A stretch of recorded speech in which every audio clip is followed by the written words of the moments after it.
Imagine stepping into this ancient ruined room. Right. And for decades, I mean, the greatest historical minds in the world have told you that you are standing blood-soaked. A very dark, very secretive place. Exactly, like an underground cult center dedicated to the worship of the god Mithras. Right.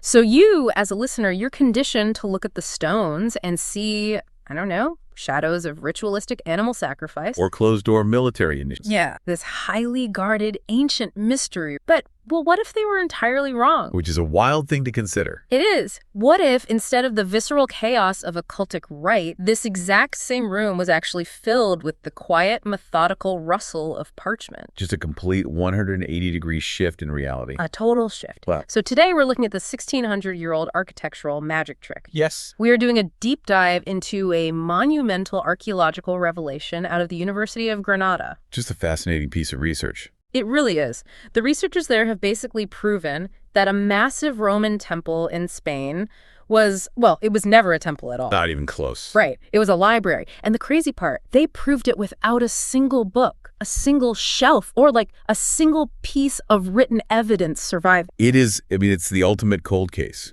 Reopened and solved using tools that the original excavators couldn't have even fathomed. Okay, let's unpack this. Set the scene for us. Sure. So we are looking at the Roman villa of Puente Alamo. Okay. It's situated right in the heart of the Iberian Peninsula, near modern-day Cordoba in Spain. Beautiful area. Oh, gorgeous. But for years, the academic consensus surrounding this specific wing of this massive estate was just, well, it was set in stone, literally and figuratively. Boy, they had it all figured out. Exactly. It was categorized, cataloged, and filed away as a Mithraeum. A temple to Mithras. Exactly. And moving the categorization of this space from a center of esoteric religious worship to a monument of intellectual study. I mean, it completely fractures our understanding of the people who built it. Which forces us to ask, right out of the gate, how does a mistake of this magnitude actually happen? It's a great question. I mean, how do seasoned field archaeologists look at a space designed for reading, archiving, and philosophy, and just mistakenly declare it a venue for secretive, subterranean religious? It seems like a huge leap. It's a massive leap. Those are two completely different universes of human behavior. If you build a library, the architecture should,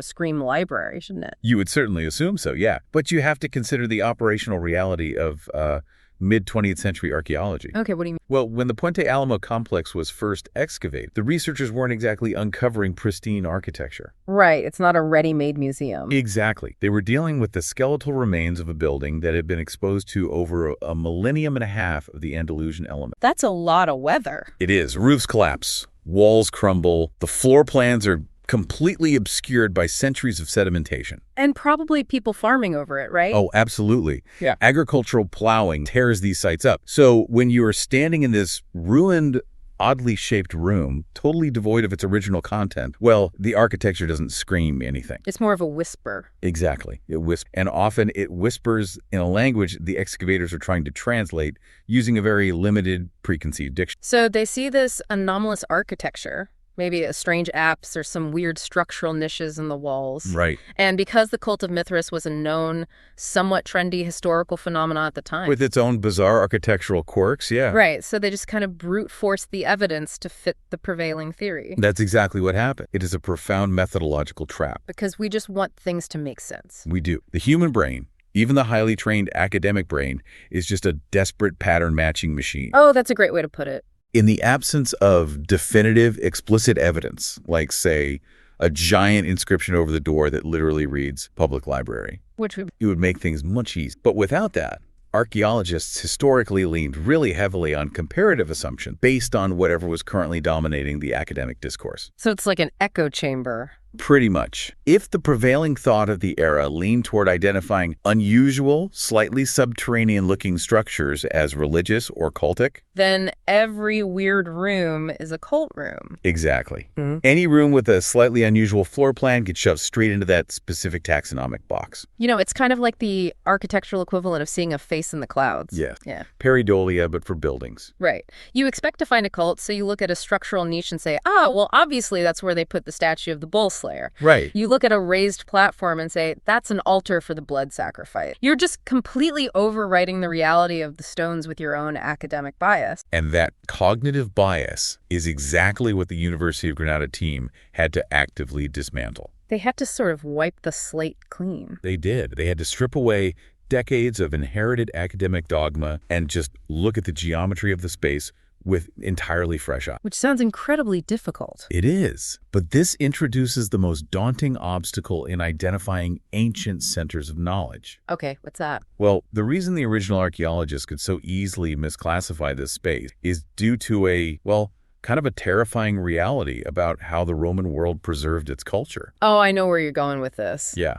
The evidence that would have instantly identified this room as a library simply does not exist. Because nature inherently hates human records. Precisely. The physical reality of a Roman library is that it's built almost entirely out of organic materials that are just, destined to self-destruct. So you have a terrible shelf life. Right. We aren't talking about clay tablets baked in a fire that can survive for 10,000. Like in Mesopotamia. Exactly. We are talking about the biological fragility of the Roman literary machine. It's such a massive problem for archaeologists. The intellectual life of a 4th century Roman estate basically ran on highly degradable fuel. Papyrus and parchment.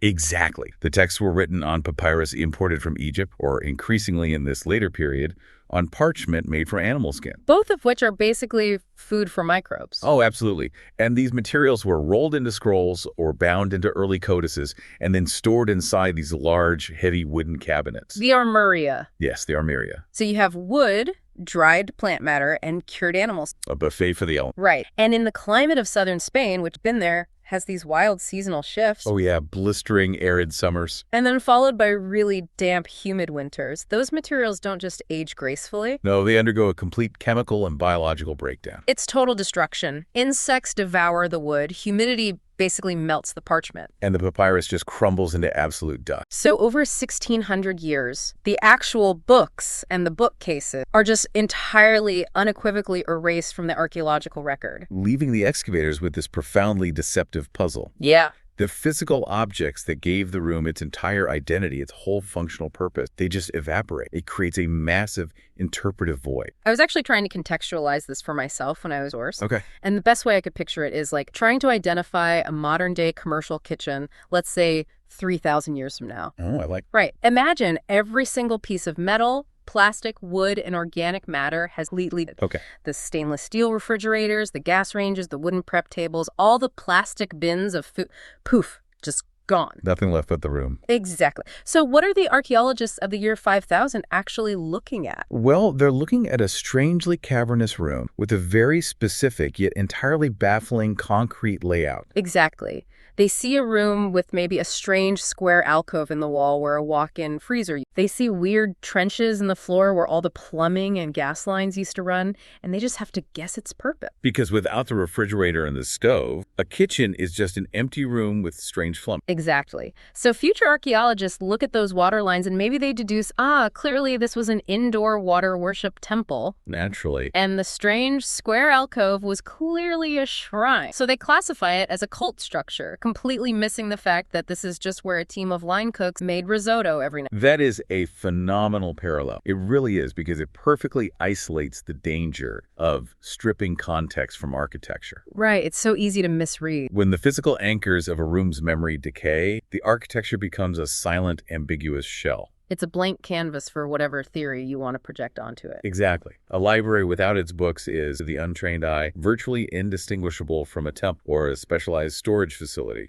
or, a high-end wine cellar. Wild.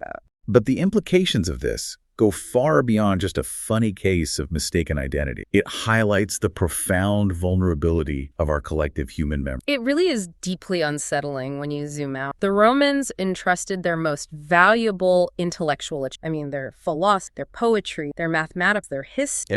Everything. And they trusted it to the bark of a plant and the skin of an animal. It's terrifying, honestly. The survival of that knowledge was always just hanging by a microscopic thread, constantly at war with humidity, beetle, time. And when those organic texts vanish, not only is the knowledge lost, but the very memory that the knowledge ever existed in that specific location is completely erased. The identity of the space vanishes alongside this. Exactly. And this is the monumental hurdle the University of Granada researchers were facing. Because they had nothing physical to go on. Right. If the books are gone, the shelves are gone, and the academic establishment has been confidently calling this space a Mithras temple for decades. How do you mathematically and scientifically prove them wrong? Exactly. Well, this is where we get into the actual mechanics of the discovery and where the methodology absolutely blew my mind. It's putting it work. Because the researchers didn't, find a hidden cache of surviving scrolls. No. They didn't find a lost inscription in the dirt. To overcome the fact that the organic materials had vanished, the team deployed a highly analytical, almost algorithmic technique called shape grammar. Here's where it gets really interesting. Yes. Shape grammar is a fascinating paradigm shift in how we read ancient spaces. Okay, break that down for us. It effectively treats architecture not as a collection of isolated stones, but as a complex visual language with its own strict syntactical rules. I want to really dig into the mechanics of this because it sounds, incredibly abstract. It is a bit, yeah. If I am an archaeologist using shape grammar, I'm not just looking at a room and squinting until it looks like a library, right? What is the actual process? No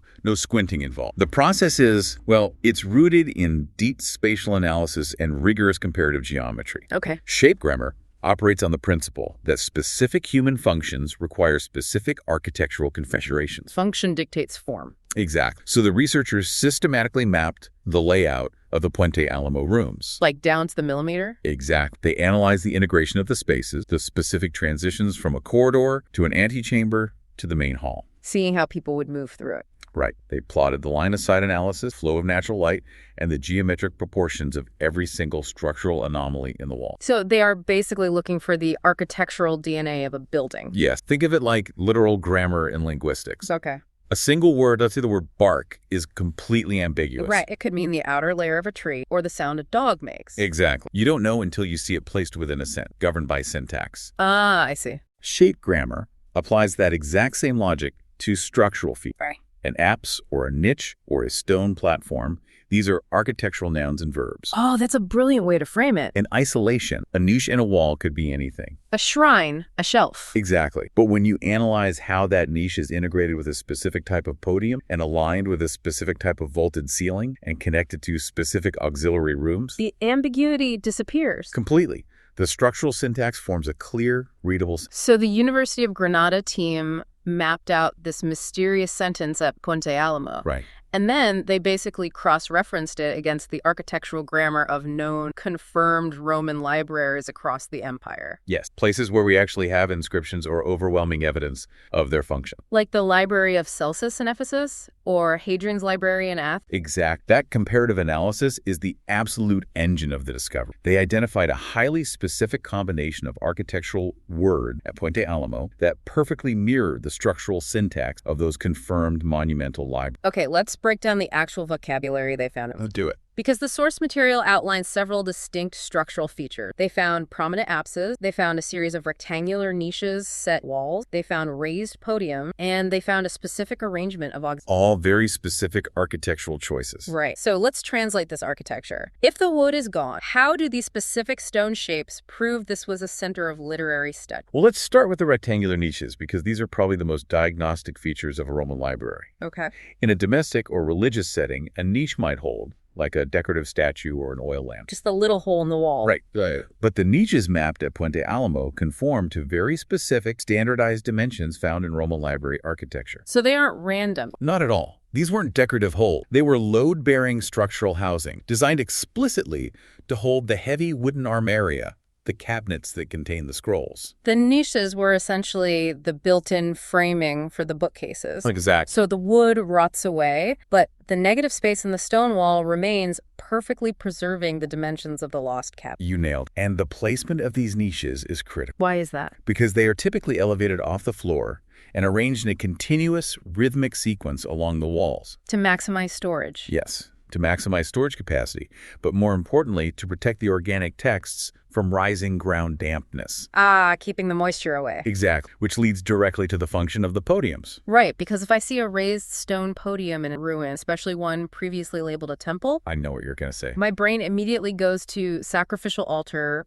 or shrine to a deity. Which is the exact trap the earlier excavators fell into. It's so easy to do. It is. But when you apply the shape grammar of a library, the podium serves a brilliant, multifunctional, and entirely practical purpose. Okay, what is it? First, a continuous podium running beneath the wall niches acts as a physical barrier. It keeps people from brushing up against the delicate wooden cabinets. Like a guardrail in a museum? Exactly. Second, it serves as a step or a platform, allowing readers to reach the higher shelves. Oh, just practical access. Very practical. And third, in the Roman literary tradition, libraries were not just repositories of text, they were visual celebrations of intellectual lineage. What does that mean? Well, podiums in these spaces were routinely used to display bronze or marble busts of famous philosophers, poets, and authors. Oh, wow. So it's a curated intellectual environment. You aren't just reading Homer. You are reading Homer while a marble bust of Homer looks down at you from the podium. The space is designed to intimidate and inspire. It's theatrical. Right, I love that. Now, factor in the apses. The big semicircular cutout. Yes, these are large, semicircular recesses often found at the focal point of the room. In a temple, an apse might house the primary idol. Sure. But in a library, the apse is a masterpiece of acoustic and social engineering. This is a crucial distinction because reading in the ancient world was not the silent internal activity it is today. Oh, not at all. It was almost exclusively an auditory experience. Yeah. Romans read aloud, even when reading alone. Which is so funny to think about. It is. But reading to an audience or engaging in philosophical debate, that was the primary way texts were consumed. So the apse helps with that. Immensely.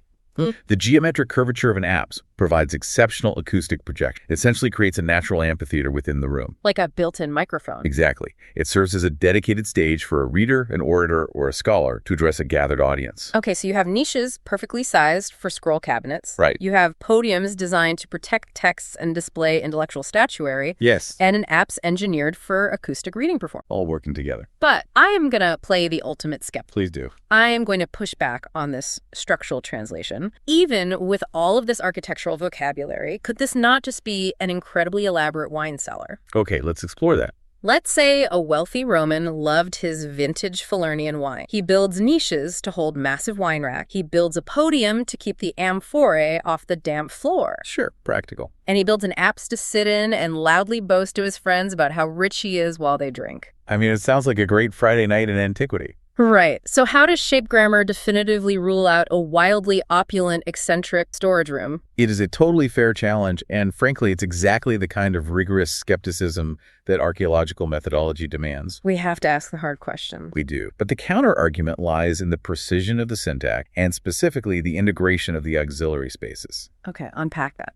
While a wine cellar might utilize niches, the dimensions of amphorae dictate a completely different spatial arrangement. They need different sizes. Right. They're typically deeper, with very different thermal and ventilation requirements. And a wine cellar definitely does not require the specific acoustic curvature of a reading apse. Fair. But more importantly, it's those auxiliary rooms that really seal the argument. The shape grammar analysis of Puente Alamo revealed attached secondary rooms that perfectly match the functional requirements of a scriptorium or an archiving space. Because a monumental library requires a staff. Exactly. You need scribe to copy decaying text, you need archivists to catalog incoming scrolls, and you need space to repair bindings. And a wine cellar doesn't require a suite of well-lit, interconnected offices. It doesn't. When you run the algorithm, when you overlay the entire structural matrix of Puente Alamo against known temples, known storage facilities, and known libraries, the statistical probability collapses onto only one viable conclusion. It's the library. The grammar doesn't just suggest a library, it demands. That is just the structural sentence in perfect,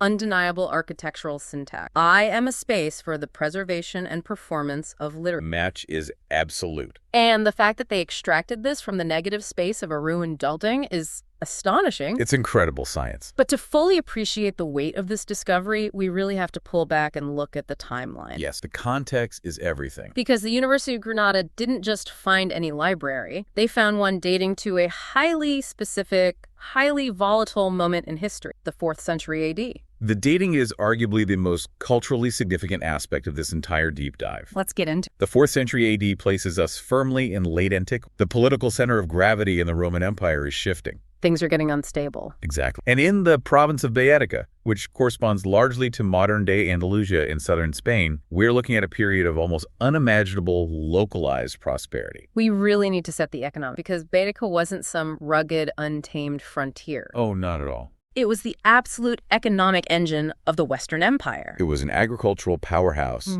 on a scale that is genuinely hard to comprehend today. Right. The region was dominated by the valley of the Guadalquivir River, which provided incredibly fertile soil and direct navigable access to the Mediterranean trade routes. So they could ship goods everywhere. Everywhere. Baetica produced a staggering volume of grain, a highly lucrative fermented fish sauce called garum. Which the Romans put on everything. Everything. And above all else, olive oil. Olive oil was essentially the liquid gold of the ancient world. It really was. It was used for cooking, for lighting lamps, for bathing, for medicine. Everything ran on it. And Baetica held a virtual monopoly on supplying it to Rome and the military elite. Millions of amphorae of Baecan olive oil flowed out of this region, and the profits from this massive empire-wide export market flowed directly into the pockets of the local provincial elites. So they were swimming in cash. You had a class of landowners in Baetica who were accumulating wealth that rivaled the senators in Rome itself. And what do you do when you possess that level of generational agri-wealth century? Well, you don't just hoard it in a vault. No,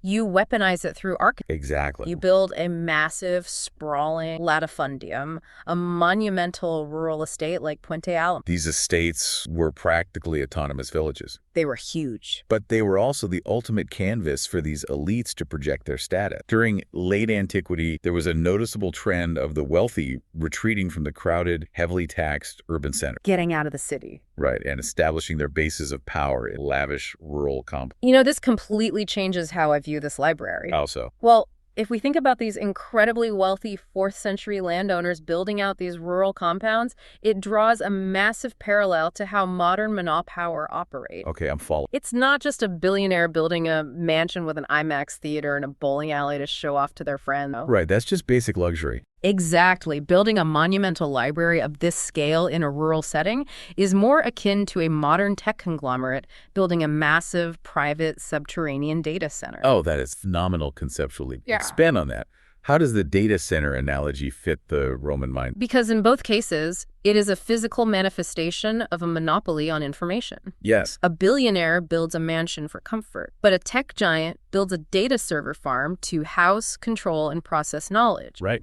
For a Roman landowner in Baetica, money was easy. Olive oil made them rich. They had more money than they knew what to do with. Exactly. But pedalia, high culture, classical education, the possession of Greek philosophy, history, and poetry, that was the ultimate marker of true nobility. You couldn't just buy that. You had to embody it. Yes, by building a massive architectural complex specifically to house and protect thousands of scrolls, this landowner wasn't just saying, look at my wealth. They were making a much bigger statement. They were saying, I am the curator of civilization. I control the archives of human thought right here on my farm. It is the ultimate intellectual flex. It really is. They are essentially domesticating the institutions of the empire. Historically monumental libraries of this grammatical structure with the soaring apses and the endless rows of niches, they were civic projects. Like public works. Exactly. They were built by emperors in major urban centers like Rome, Alexandria, or Carthage for the public good, or, at least for the urban elite. Right. What Puente Alamo represents is the complete privatization of that cultural. It's wild, and the researchers highlighted that this discovery isn't just an interesting footnote, right? It is actively rewriting the record books of Roman history. It absolutely is. The significance is two. First, they have confirmed that Puente Alamo is now officially the oldest known library ever discovered in the entire Iberian Peninsula. It completely resets the timeline for monumental literary architecture in that specific region. Which is huge. It proves that the architectural ambition of the Baetican elite was rivaling the imperial core much earlier than we previously done. But the second record is the one that truly alters the historical landscape. Yes, this is the big one. Based on the structural analysis and the sheer scale of the shape grammar, this site is now considered to be the best preserved private library in the entire Roman Empire. Entire empire. From the misty borders of Hadrian's Wall in Britain all the way to the deserts of Syria,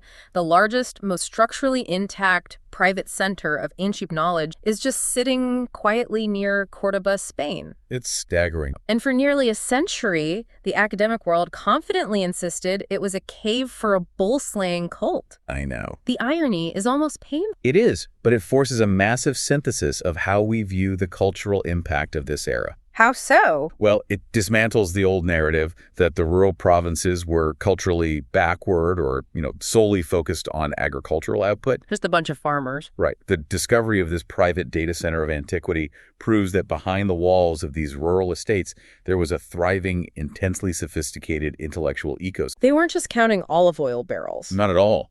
These landowners were reading, debating, archiving, and actively participating in the high literary culture of the empire, miles away from the nearest Roman forum. It paints this incredible, vivid, you have the quiet, sun-drenched Spanish countryside, miles of olive grove, a sprawling stone villa. And deep inside. Yes, deep inside, an acoustically perfect room lined with towering wooden cabinets holding the collected wisdom of the Mediterranean. It's a fortress of knowledge. It really is. Which brings us to the broader implications of the University of Granada's research. Because this isn't just about correcting the Wikipedia page for Puente Alamo. Right. This is a watershed moment for the discipline of archaeology. If we connect this to the bigger picture. Yeah. What does this one corrected building tell us about the nature of how we uncover? It tells us that our understanding of the ancient world is on the precipice of a massive structural... Okay, that sounds dramatic, but It is. For generations, archaeology was fundamentally limited by a philosophy of physical retrieval. Meaning you had to actually dig something up to prove it. Exactly.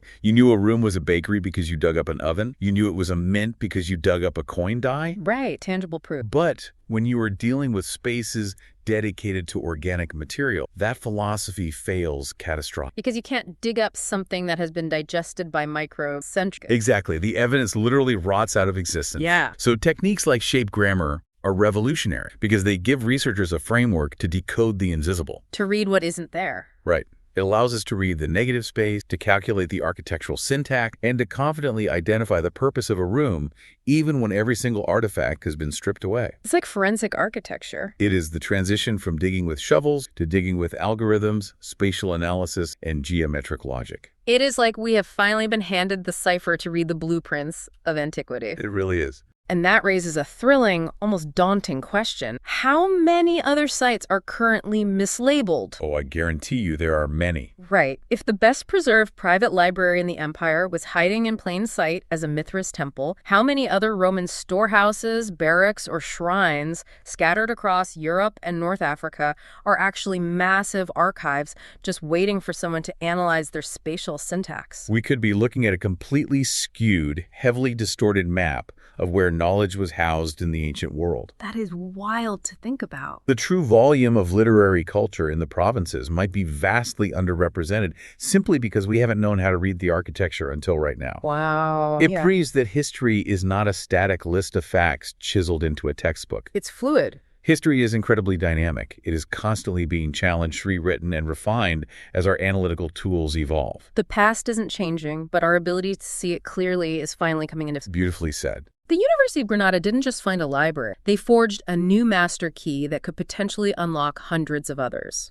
It is a brilliant testament to the rigorous, constantly evolving nature of scientific and historical inquiry. All right, we have traversed a massive amount of historical and architectural territory. Let's trace the arc of the journey we've been on. Let's do it. We started with an inherited 1,600-year-old error, a massive Roman villa at Puente Alamo in Spain, where for decades, experts looked at a complex of ruined walls and definitively labeled it a cultic temple to the gods. A classic methodological error, born from projecting popular academic theories onto ambiguous, degraded architecture. But then, a modern team from the University of Granada challenged the consensus, confronted with the harsh reality that all the organic evidence of a library, papyrus scrolls, the parchment codices, the heavy wooden armoria had completely decayed into dust. They refused to rely on physical artifacts. Right. Instead, they deployed shape grammar. By analyzing the strict spatial syntax of the room, decoding the integration of the spaces, and systematically comparing the precise dimensions of the apses, niches, and podiums to known, confirmed monumental libraries across the empire. They translated the architecture. They did. And the translation revealed an undeniable map, not a blood-soaked religious temple, but a sanctuary of study. A completely different world. And not just a minor study, but a record-breaking discovery. The oldest known library in the Iberian Peninsula and the single best-preserved private library in the entire Roman Empire, built during the massive agricultural and economic boom of 4th century Baetica. A discovery that shatters our preconceived notions of rural Roman life, revealing that the wealthy provincial elites were heavily invested in constructing their own private, monumental hubs of intellectual culture. And the relevance of this deep dive to you, the listener, goes far beyond ancient Roman trivia. It is a vital reminder that knowledge, even things we consider to be established, peer-reviewed, historical fact, demands constant reevaluation. Absolutely. Just as those modern archaeologists had to actively discard their comfortable, inherited assumptions about the cult of Mithras to see the library that was hiding in the geometry right in front of them. We have to adopt that same intellectual flexibility. We can't get stuck in our ways. We must be willing to look at old data through new, more sophisticated analytical framework. We have to accept that the truth of a situation can completely invert when we develop better lenses for examining the evidence. We can never stop questioning the stones. Never. Which leaves me with a final lingering thought for you to ponder. We have spent this entire deep dive marveling at how a monumental 4th century Roman library became completely invisible because its wealth of knowledge was stored on highly degradable organic materials, wood and animal skin. Dust to dust. Right. It forced modern researchers to rely entirely on the empty structural shape of the room, the vacant niches and the silent app, just to deduce what happened there. Because all the data was gone. Exactly. Now, consider our world today.